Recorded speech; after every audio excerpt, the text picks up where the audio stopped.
Are you guys ready for this? It is a completely undetectable hidden entrance. Check this out. Bam! And it opens up. How cool is this?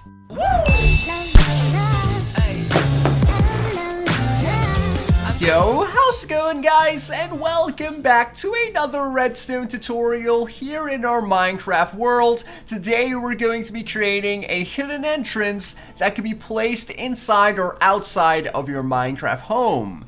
Now before we get started, let's see if we can take 1 second to crush that like button. You guys absolutely killed it last time on the last video, and that made me create another Redstone tutorial. So if you want to support the series, go ahead and just smack that like button. Now, let's go ahead and take a look at our hidden entrance. Now, my hidden entrance is located inside this lovely house, and we're just going to walk in, take a look around, and then you guys could guess in the comment section down below where our hidden entrance is located. So it's going to be on the first floor. I'm going to walk around here a bit. There's our staircase, and there's a space behind the staircase as well as the garage. It's not located in the garage because there's like no lighting in there, as well as we could walk down this hallway towards our kitchen on the left. Then we could wrap around this area into our living room, and hopefully you guys are guessing where this thing is located. We have our kitchen over here, and then our bedroom on this side, and then towards the back room. So yeah, it's somewhere in this location, and if you guys cannot guess where it is, then I've done my job correctly. So let's go ahead and activate our hidden entrance. It is not located inside the bedroom, or the dining room space, or the kitchen, or the living room. It's actually located here in the hallway. Now, this could be obvious to some of you since it's a huge open space in the wall, but you guys won't even know that this is here because it's 100% undetectable. It has no buttons and no levers, so this thing is just super hidden. Now, to get into our secret entrance, you need to actually have a bow and arrow. Now, once you have that, you just want to grab that bow and arrow and shoot it towards that corner block, and once you do that, it's going to break a minecart and open up our entrance, and then we could walk forward and go into our base or check out our treasure room that is just filled with loads and loads of items. We have our nether stars, gold, diamond, emeralds, ender eyes, and just a ton of things here that is just so cool, as well as we have diamond armor on the right and the left hand side. I'm using a texture pack so it looks different, but to kind of send the door back up behind you, you just come back over here and you just grab that minecart, place it back down, and it should go up in about a second. So take a look at that, guys. That is our hidden room.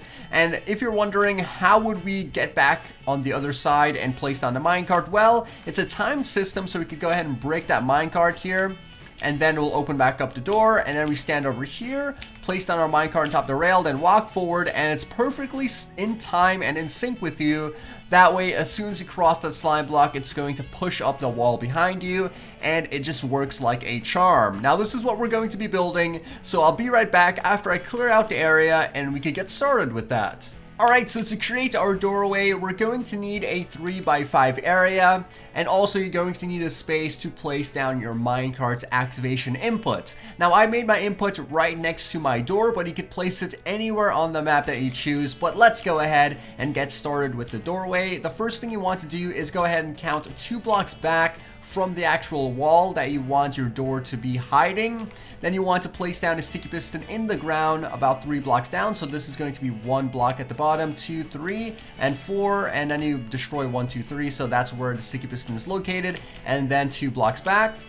And then you want to grab yourselves another sticky piston, place it facing upright over here, and then destroy the block at the bottom over there. Then you want to grab yourselves a redstone repeater, place it down over here. Then you want to place down a furnace over here, then place down another redstone repeater on top of that furnace. Then you want to grab yourselves a block of your choice, place it down right behind our furnace, and place down 2 bits of redstone dust there. You want to set this redstone repeater to 4 ticks. Then you want to grab your slime blocks and place down a 2x3 area of slime blocks on top of this sticky piston. Then you want to make sure you destroy all the blocks on the left, all the blocks on the right, and all the blocks at the back and front of our slime blocks to make sure they're not touching anything that will stop it from moving.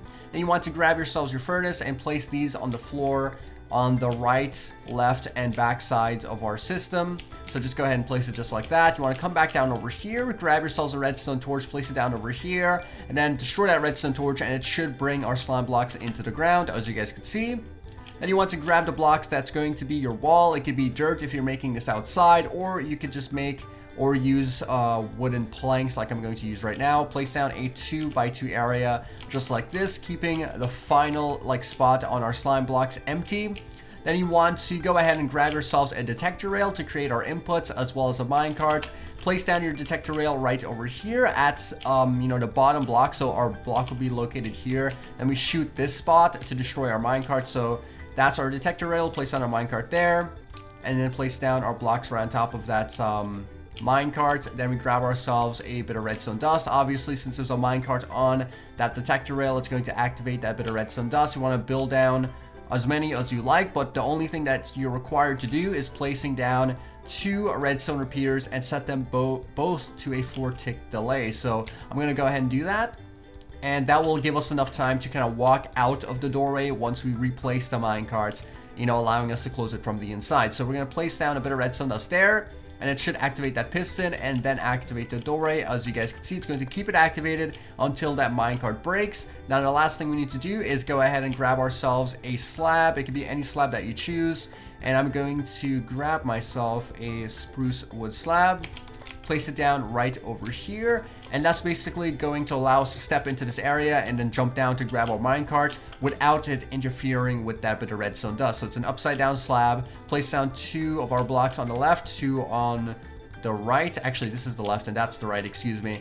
And then yeah, that's pretty much our entire system. We go ahead and grab ourselves a bow and arrow, whether you're on creative mode or if you're on game mode survival. You could shoot the arrow towards that spot. It's going to destroy the minecart and then open up our area after a couple seconds. Now, since we're in creative mode, it doesn't drop our minecarts, but we could come back over here, place that down, and as you guys can see, after a delay, it will close the doorway. We could break it to reopen it, as you guys can see, and then we can replace it again to walk on through. So as you can see, it's perfectly timed. That way, once you cross this block, it's going to push the blocks up behind you and close our hidden area. Yet again, 100% undetectable because there's no buttons and no levers. So guys, that is basically going to wrap up today's redstone tutorial. If you guys did enjoy it, please take 1 second to yet again crush that like button to see more, as well as don't forget to leave a comment and suggest something else that you'd like to see, as well as you could click on the videos on your screen right now to see other cool redstone tutorials and redstone builds, and you could also subscribe by clicking on that circular icon. Either way, this was Twiistz, and I'll see you guys next time.